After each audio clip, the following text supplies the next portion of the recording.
শুভ সকাল। তোমরা কেমন আছো? আশা করি ভালোই আছো সবাই। আমরাও খুব ভালো আছি। আর সকাল সকাল দেখো আমার জন্য চা বানাচ্ছিলাম। আমার ছেলে বায়না করলো যে তাকেও একটু চা দিতে হবে, তাই তার ছোট্ট কাপটায় আমি অল্প করে চা দিয়ে দিলাম, আবার তার সাথে দুধও দিলাম। কি করবে, বাচ্চা মানুষ শুনছে না বায়না, আমরাও তো ছোটোবেলায় অনেক করেছি, তাই না? আর দেখো কালকেরকার বাসি রুটি ছিল, সেটাই আমি এখন চা দিয়ে খেয়ে নেব। তো চলো আজকের সারা দিনের ব্লগটা আমি আপনাদের সাথে শেয়ার করতে চলেছি। প্রথমে চাটা খেয়েই আমি বড়িগুলোকে রোদ্রে দিয়ে দেবো। সেই যে সেদিন বানিয়েছিলাম না, ওই দিনের ওই রোদ ভালো ছিল না, তাই আবার বড়িগুলোকে রোদ্রে দিতে হয়েছে। দেখো আজকেরও কিন্তু খুব হাওয়া দিচ্ছে বাইরে। আর দেখো গাছে কতগুলো টমেটো পেকে গেছে, তাই ভাবলাম চটপট গিয়ে সেগুলোকে তুলে নিই। আর তার সাথেও কিছু পুঁই শাকও নিয়ে নেব, কারণ ওর বাবা কালকে কতগুলো পুঁই শাক কিনে নিয়ে এসেছিল। ওই মাত্র 2-3টে ডাল, তাতে কি আর হয় বলো? আমাদের ঘরে কিন্তু যখন আমি ইন্ডিয়ায় থাকতাম কত কত পুঁই শাক তুলে কিনে আনতাম বাজার থেকে। আর এই যে দেখো সামান্য এই কটা পুঁই শাক হয়েছে গাছে, তাই ভাবলাম চলো পেরে নিই। আর তার সাথে দেখো গাছে কুমড়ো ফুলও হয়েছে, ভাবলাম দুটো কুমড়ো ফুলের বড়াও করব।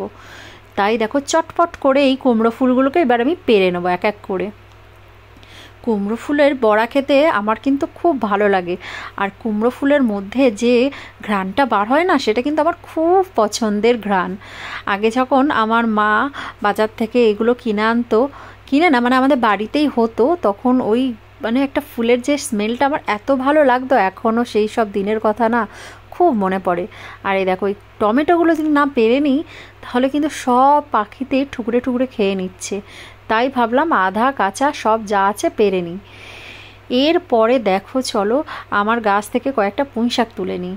তাই আস্তে আস্তে সব সবজিগুলোকে তুলে নিলাম। এই দেখো পুঁই শাক তুললাম, আর তুললাম কুমড়ো ফুল, আর তুললাম হচ্ছে টমেটো। তো চলো আজকে এই দিয়ে কিছু সবজি বানিয়ে নিই ঘরের মধ্যে। আর দেখো গাছে ক্যাপসিকাম দুটো হয়েছিল, একটা পাখিতে খেয়ে নিয়েছে, যেটা ভেবেছিলাম দানা বানাবো। আর তারপরে দেখো আবার নতুন নতুন করে ফুল এসছে, আর দেখো ফলে ভরে গেছে। আর লেবু গাছে দেখো কত ফুল এসেছিলো, কিন্তু সব ঝরে পড়ে গেছে, কেন হচ্ছে জানি না। আর এই লঙ্কা গাছটা ভেবেছিলাম ঝাল লঙ্কা, মোটেও না, একটুও ঝাল নেই। আর এই দেখো এইবারে পাকতে শুরু করে দিয়েছে এতদিনের পরে।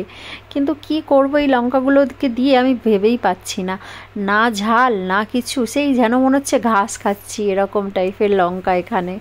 কারণ এদেশে তো সবাই ঝাল খায় না, তার জন্যেই বোধহয় এই ঝাল লঙ্কা খুব একটা পাওয়া যায় না। আর দেখো এই যে মার্কেট থেকে এই পুঁই শাকটা নিয়ে এসেছিলো, মাত্র 2-3টে ডাল। আর দেখো এইটা আমার গাছের পুঁই শাক, 2 ডাল কেটে নিয়েছিলাম, আবার গজাবে আবার খাবো, এইভাবেই চলবে। আর দেখো কলমি শাকটা এনে পড়েই রয়েছে, ভাবলাম করেই নিয়ে একসাথে সব কিছু। আর কুমড়োটা কালকে কিনে আনা হয়েছিল। দেখো আমার সবজি কাটা হয়ে গেছে, চলো তাহলে এবার রান্নাবান্না করে নিই। রান্নাবান্না করার পরে দেখো কি কি রান্না করেছি। আজকে কুমড়ো পুঁই শাক চিংড়ি মাছ করেছিলাম, আর তার সাথে গরম ভাত হয়েছিল, আর তার সাথে কলমি শাক ভাজা হয়েছিল, আর ডিমের অমলেট করেছিলাম। এই হচ্ছে আজকে দুপুরের মেনু। আর আমাদের মানিটাকে আমি দেখো খাইয়ে দিচ্ছি। ও খেতে পারে ঠিকই, কিন্তু অনেক টাইম লাগায়, তাই ভাবি তাড়াহুড়ো করে খাইয়ে দিই। আজকের ব্লগটা এই পর্যন্ত, দেখা হচ্ছে আবার নেক্সট ব্লগে।